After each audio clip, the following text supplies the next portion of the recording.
आप हैं बिहार संवाददाता के साथ और मैं हूं मनोज चतुर्वेदी। पहले जरा ये दृश्य दिखवा देते हैं। बीपीएससी, जो बिहार की बीपीएससी का जो ऑफिस है उसके सामने देखिए, जो बीपीएससी के माध्यम से शिक्षकों ने परीक्षा दी है या दी थी कह लीजिए, वो कैसे आंदोलन कर रहे हैं। बीपीएससी के गेट के सामने हजारों छात्र जुटे हुए हैं। ये देखिए नारे लग रहे हैं और हम बताएंगे कि ये नारे क्यों लग रहे हैं और क्या कुछ बदल गया है 24 घंटे के अंदर। 2 तारीख को, जो 2 नवंबर को, जो मुख्यमंत्री जो हैं वो नियुक्ति पत्र देने वाले थे बीपीएससी के माध्यम से, जो शिक्षकों की बहाली हुई, शायद वो अधर में लटकता दिखाई दे रहा है। उसकी पूरी कहानी भी बताएंगे, अंदर की कहानी बताएंगे आपको। और हमारे साथ हैं अभी शैल कुमार शर्मा और शैलू जी, अखिल भारतीय शैक्षिक परिषद के संयुक्त सचिव हैं, राष्ट्रीय सचिव हैं और बिहार माध्यमिक शिक्षक परिषद के आजीवन सदस्य भी हैं। शैल जी, पहले तो स्वागत है। सब गुड़ गोबर हो गया। बिल्कुल, जो शिक्षा के क्षेत्र में अपेक्षाएं थी बिहार सरकार से, और ये नए अपर मुख्य सचिव श्री के पाठक जी से और अतुल प्रसाद जी से, सारा गुड़ गोबर हो गया। शिक्षा के क्षेत्र में इतनी बड़ी अराजकता शायद हरियाणा शैल जी रोकूंगा, अराजकता मत कहिए इसको, ये कहिए महा घोटाला और महा भ्रष्टाचार इसमें हुआ है। तो जैसा रिजल्ट आया है और जो अभी मैं आ रहा हूं बीपीएससी के और दफ्तर से, वो जहां छात्र जो बता रहे हैं, छात्र जो हैं अपना ज्वाइनिंग लेटर तक लौटाने आए हैं। अब बताइए, अब आगे आप ये आप मेधा घोटाला कहिए, व्यापम घोटाला, हरियाणा के शिक्षक भर्ती घोटाला और बंगाल का शिक्षक भर्ती घोटाला, उससे भी बड़ा घोटाला है ये। और शर्मसार कर दिया बुद्ध की धरती को, चाणक्य की धरती को, अशोक की धरती को, जो बुद्धिजीवियों की धरती कही जाती थी, मेधावी लोगों की धरती अभी भी कही जाती है, जो अपना परचम भारतीय प्रशासनिक सेवा से लेके यूपीएससी तक परचम लहराने, और ये मामूली शिक्षकों की बहाली में 1 to 5 में तो और स्थिति शर्मसार करने वाली है। इससे बेहतर होता कि बिहार सरकार सबों को सार्वजनिक रूप से, जो हमारे बिहार माध्यमिक शिक्षक संघ की मांग थी या यहाँ के महागठबंधन के तथाकथित नेताओं की मांग थी, बिना शर्त राज्यकर्मी का दर्जा देना, वो बेहतर होता, एक उपलब्धि होती, सरकार के पक्षधर होते ये शिक्षक, शिक्षा के क्षेत्र में एक नई उपलब्धि होती। और श्री के पाठक जी ऐसे एक दमदार पदाधिकारी भारतीय प्रशासनिक सेवा का, उनका यह कर्तव्य था, और जो उन्होंने एक सिस्टम डेवलप किया था उसमें निखार आ जाते। लेकिन हम आपको एक बात और बता दें, के पाठक जो हैं, बीपीएससी ने परीक्षा ली और बीपीएससी के चेयरमैन अब अतुल प्रसाद का कहना है कि हमने वेरिफिकेशन के लिए, डॉक्यूमेंट्स वेरिफिकेशन के लिए सब कुछ शिक्षा विभाग को सौंप दिया। शिक्षा विभाग डॉक्यूमेंट को वेरिफिकेशन कर रहा है। फिर इतनी बड़ी गलतियां कैसे हो गई हैं और हो रही हैं? तमाम वो अभ्यर्थी बीपीएससी के चक्कर अभी भी लगा रहे हैं, कोई संतुष्ट जवाब नहीं मिल रहा है। और इसी बीच जो हमें खबर आ रही है, नियोजित शिक्षक जिनकी ट्रेनिंग की शुरुआत हो गई थी, 5 स्टार होटल में जिनकी ट्रेनिंग हो रही थी, उनको कल अचानक उनके मूल विद्यालय में जो है भेज दिया गया है कि जाइए आप रिपोर्टिंग वहां। ये क्या मामला है शैलू जी? ये आनन फानन में, ये जो मेधा घोटाले के अंदर में, ये अतुल प्रसाद एक दूसरे पर फेंक रहे हैं। इसमें शिक्षा विभाग को क्यों दे रहे हैं वेरिफिकेशन के लिए? फॉर्म भरने वक्त इन्होंने क्यों नहीं उस पर स्टेप लिया था? ओटीपी क्यों उनको दिया? उनका फॉर्म स्वीकृत कैसे हुआ? फॉर्म रिजेक्ट क्यों नहीं हुआ? एसटीईटी स्टेट का होता है, डोमिसाइल नीति के तहत क्यों ये हुआ? उत्तर प्रदेश के एसटीईटी पास, यहाँ बिहार के एसटीईटी पास का सर्टिफिकेट दे रहे हैं, उसी समय क्यों नहीं रिजेक्ट हुआ?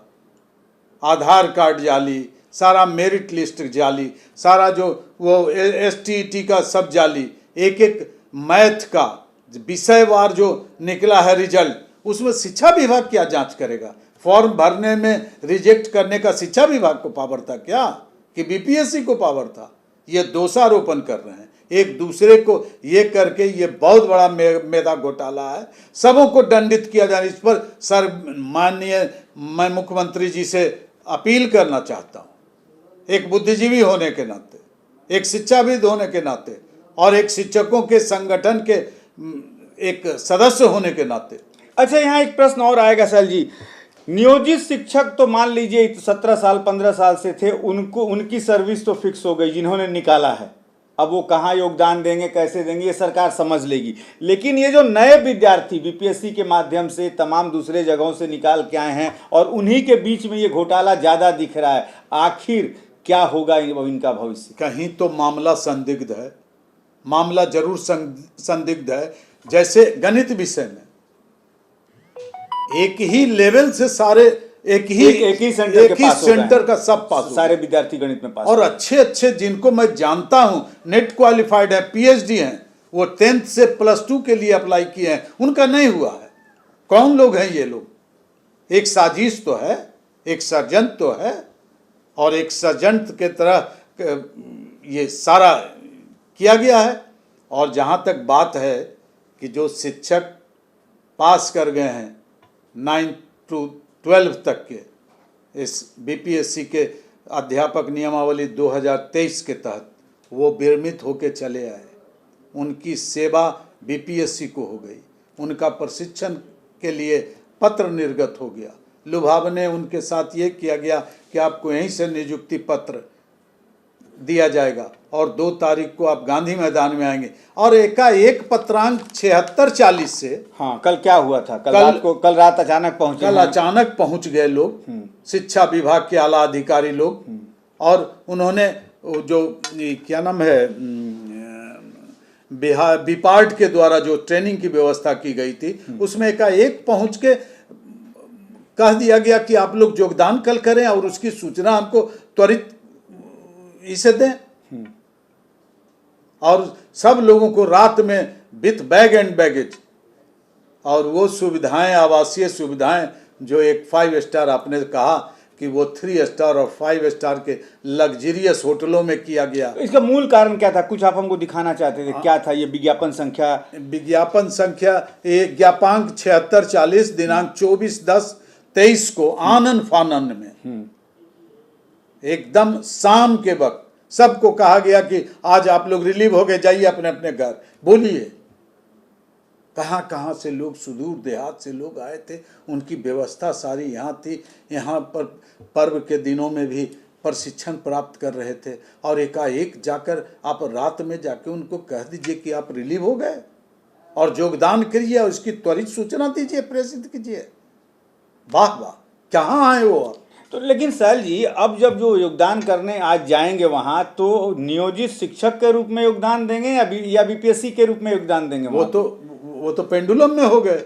अब एक और पहले बीपीएससी के टीचर हो गए, अब जाके फिर नियोजित वास्तव में पर जा रहे हैं। 3 दिन ट्रेनिंग किए, आज वो जाएंगे योगदान देने। तो कौन सा, बीपीएससी के शिक्षक के माध्यम से योगदान देंगे या कि नियोजित शिक्षक के माध्यम से? मेधा घोटाले के शिक्षक और पदाधिकारियों का जो ये कांड है, हथकंडा है, उसके तहत शिक्षकों पर ये गहरी मार है, ये असहनीय है। इसकी जितनी निंदा की जाए कम है। ये मोनोपोली बनाए हुए हैं, शिक्षा को ये लोग मजाक बनाए हुए हैं। पथ प्रदर्शक है, उसको आप क्या बना दिए हैं?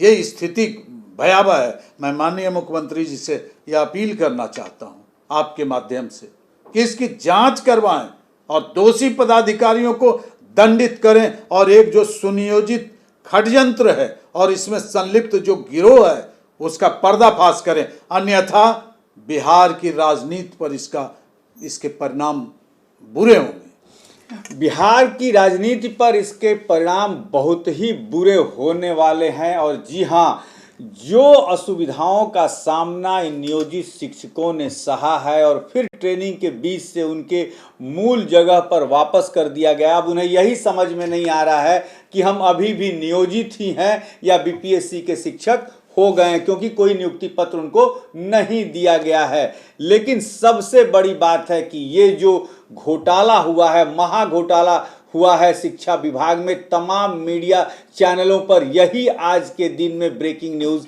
बनी हुई है। उस पर हमने प्रकाश डाला और हमारे साथ सैल शर्मा और सैलू जी थे ही। और अब देखना होगा कि वक्त के साथ क्या सरकार कार्रवाई करती है, इस पर भी हमारी नज़र बनी रहेगी। आप बने रहिए।